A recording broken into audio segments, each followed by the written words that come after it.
I'm Richard Wright, and I'm the middle name in Harwood, Wright and Yokokoji, and we did the Tantalum Memorial piece here at the current show.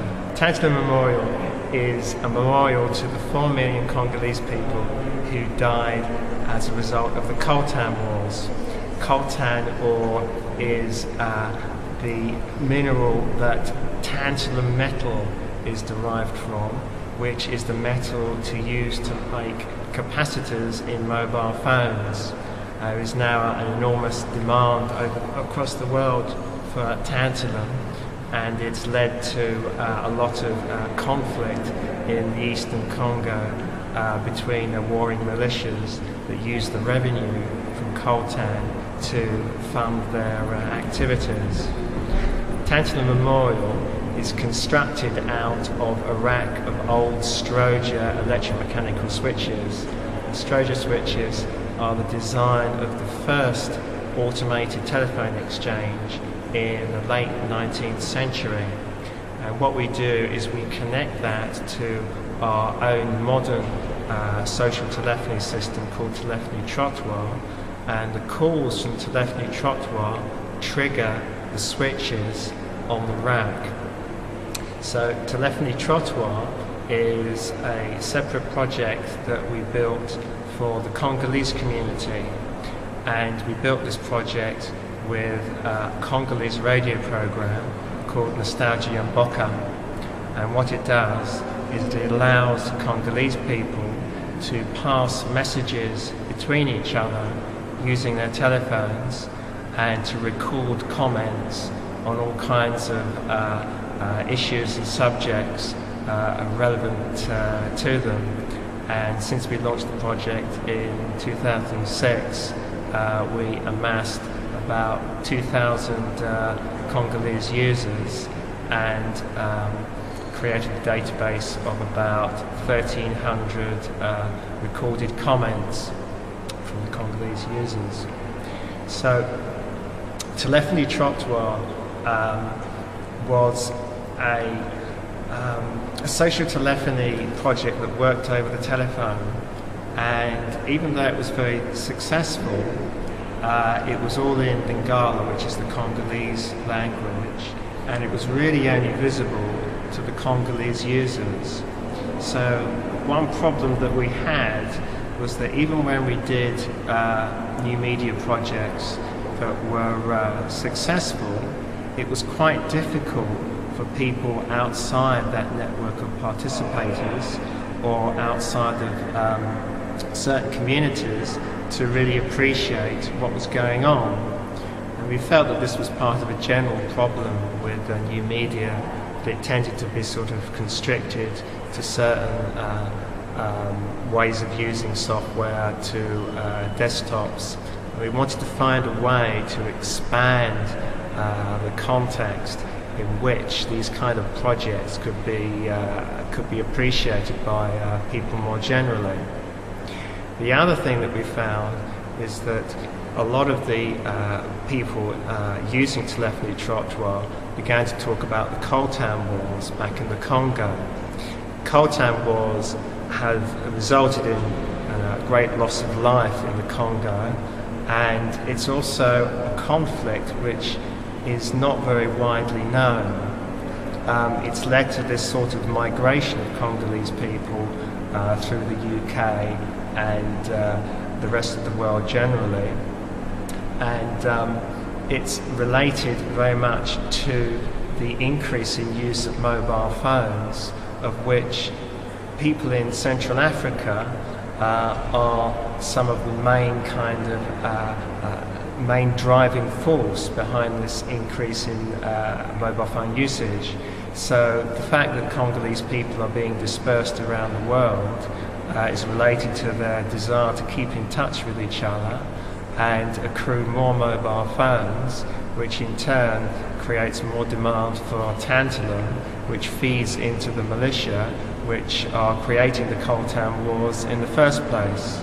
So this kind of like sort of global feedback loop, which appears in various sorts of situations around the world now, create sort of very complex situations, and we wanted to try to find a way that art could address complex subjects like this. So what we tried to do was to connect our modern telephony trottoir system to the Strowger switches, and to, in a sense, sort of bracket the history of modern telecommunications from the first technology to the current technology. The Strowger switches is a very visible, concrete presence, and by connecting together different parts of different kinds of media, we can actually get a much wider sense of how different aspects of this situation in the Coltan Wars actually relates one to the other. We also have some headphones where you can listen to the messages that the Congolese people were passing around, and we also now have a book which publishes some selected translated comments that the Congolese people participated. So what we try to do is by connecting together these different aspects of the situation, is to give the viewer a way to sort of start to find their way around this complicated situation, not by presenting them with a very clear-cut narrative or a very clear sort of statement about it, but by sort of presenting them with a number of different facets which were linked together through media mechanisms. The Strowger switches themselves have a particular kind of relationship to the conflict as well, both metaphorically and actually. Mr. Strowger, Almond Strowger, was originally an undertaker in Rochester in New York State, and there was another undertaker in Rochester, and the wife of the rival undertaker operated the telephone exchange in the town. So whenever someone phoned up for an undertaker, she would route the call through to her husband's phone, through to her husband's business, instead of Mr. Strowger.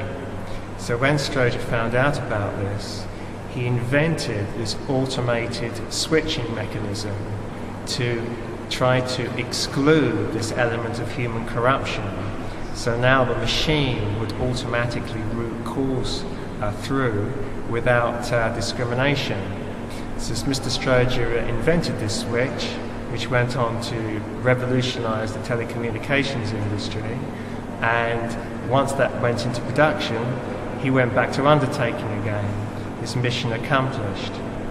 So at that point, we see the growth of the modern telecommunications industry, and the cabling, which is necessary for all these interconnections, creates a demand for rubber.